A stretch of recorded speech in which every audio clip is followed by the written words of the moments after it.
कहानी की शुरुआत में हम अमेरिका के सबसे खतरनाक मार्किन नेवी सील सोल्जर्स को देखते हैं, जिन्हें यहाँ अफगानिस्तान के एक हाई प्रोफाइल टेररिस्ट को खत्म करने के लिए भेजा गया है। स्पॉट में पहुंचते ही स्नाइपर अपने स्पॉटर को लेकर वहाँ अपनी पोजीशन ले लेता है। कुछ घंटे ऐसे ही घात लगाकर शिकार का इंतजार करने के बाद फाइनली टारगेट बाहर आता है। फिर क्या दोस्तों, मौके पर ही स्नाइपर अपना एक भयानक शॉट लेकर उसका भेजा उड़ा देता है।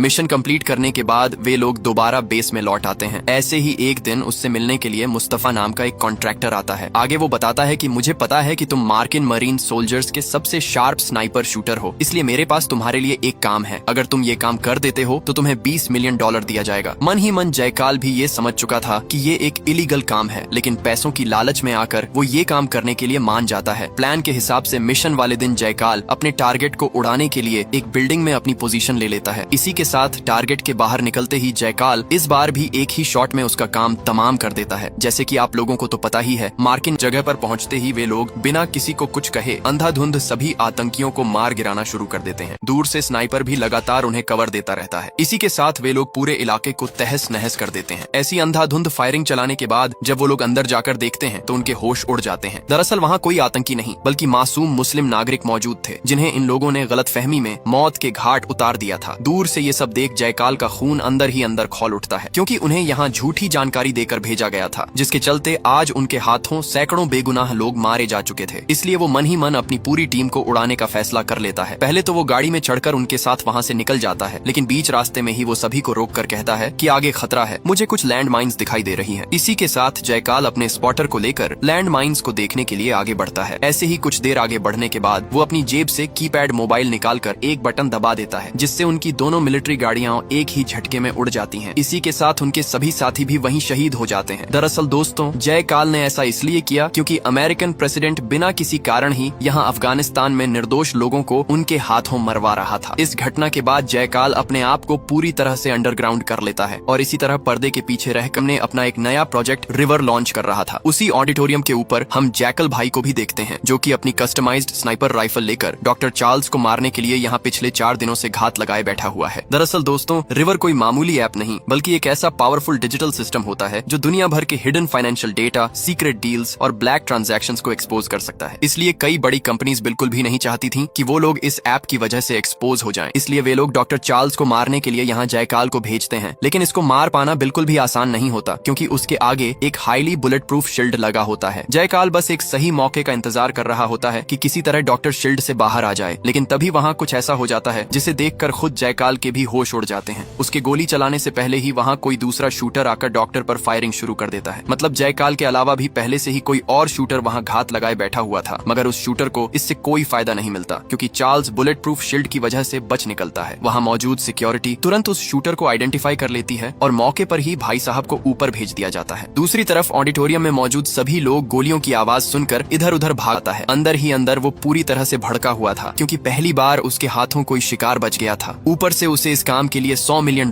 मिलने वाला था, लेकिन इस तरीके से प्लान फेल हो जाने के कारण जिस कंपनी ने उसे मारने के लिए हायर किया था, वो लोग उस पर पूरी तरह भड़क जाते हैं। लेकिन जयकाल तो जयकाल है भाई, वो इतनी आसानी से अपने शिकार का पीछा छोड़ने वाला नहीं था। इसी के साथ रिसेंटली उसे पता चलता है कि टारगेट क्रोएशिया के राबाक आइलैंड वाले एक लग्जरी विला में मौजूद है। फिर क्या दोस्तों, इसी के साथ वो सीधा एक बोटमैन को लेकर उस आइलैंड पर टपक जाता है। काम के दौरान उसे कोई परेशानी न हो या फिर उसके खिलाफ कोई सबूत न बचे, इसलिए वो अपने बोटमैन को भी वहीं खत्म कर देता है। इसी के साथ वो अपनी एडवांस्ड कस्टमाइज्ड स्नाइपर राइफल को असेंबल करना शुरू कर देता है। दरअसल शूटर को पता है कि टारगेट हर शाम को समंदर में तैरने के लिए नीचे आता है, लेकिन शूटर के लिए ये काम यहाँ भी इतना आसान नहीं होने वाला था, क्योंकि इस विला में डॉक्टर चार्ल्स के लगभग 200 सिक्योरिटी गार्ड्स मौजूद हैं, जो कि 24 घंटे उसकी देखभाल करते हैं। यहाँ तक कि आइलैंड के चारों तरफ की गतिविधियों को भी लगातार सिक्योरिटी टीम के द्वारा मॉनिटर किया जाता है। यहाँ UN सिक्योरिटी की नजर जयकाल की बोट पर भी पड़ जाती है, लेकिन चाचा तुरंत मछली पकड़ने का ड्रामा करने लगते हैं, जिससे गार्ड्स को उस पर ज्यादा शक नहीं होता। इसी के साथ रोज की तरह डॉक्टर फिर से स्विमिंग करने के लिए बाहर निकल आता है। साथ ही प्रोटोकॉल तो देखो भाई साहब, मतलब पैसा हो तो क्या कुछ नहीं हो सकता। खैर जो भी हो, इसी के साथ डॉक्टर स्विमिंग करने के लिए जल परी के जैसा पानी में निकल जाता है। दूसरी तरफ जयकाल एकदम टारगेट को उड़ाने के लिए मूर्ति जैसे खड़ा हो जाता है, क्योंकि उसे भी पता है कि इससे ज्यादा अच्छा गोल्डन चांस और उसे कभी नहीं मिलने वाला। लेकिन बोट कई घंटों से वहीं खड़ी थी, जिस वजह से सिक्योरिटी को शक होने लगता है। इसलिए वहाँ पेट्रोलिंग करने के लिए एक सिक्योरिटी को भेज दिया जाता है, लेकिन मौके पर ही जयकाल उसे सीधा ऊपर भेज भेज देता है। यहाँ आप लोगों को लग रहा होगा दोस्तों कि ऐसे पानी में स्नाइपिंग करना कितना मजे का काम होगा, लेकिन दोस्तों सच मानो तो यही सबसे मुश्किल काम है। पहली बात तो समुद्र में बोट बहुत सिक्योरिटी लगा दो, लेकिन कोई स्नाइपर से नहीं बच सकता। फिर भी पानी में मौजूद सिक्योरिटी अपनी हर मुमकिन कोशिश करती है उसे पानी के अंदर डुबाए रखने की, क्योंकि अगर वह बाहर निकला तो स्नाइपर उसका भेजा उड़ा देगा। लेकिन यह स्ट्रेटेजी उनका ज्यादा देर नहीं चलता, क्योंकि पानी के अंदर कोई कितना ही तो सांस रोक के रहेगा। उनके बाहर निकलते ही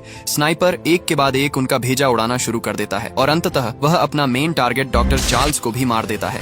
इसके बाद जयकाल चाचा अपनी बोट लेकर तुरंत वहां से निकल जाता है। मतलब समझ ही सकते हो दोस्तों, अगर एक हाईली ट्रेंड मार्किन मिलिट्री स्नाइपर को ऐसे खुला छोड़ दिया जाए और खास करके ऐसे शार्प माइंडेड बंदों को, तो सिचुएशन किस लेवल तक भयानक हो सकता ये आप लोग सोच भी नहीं सकते।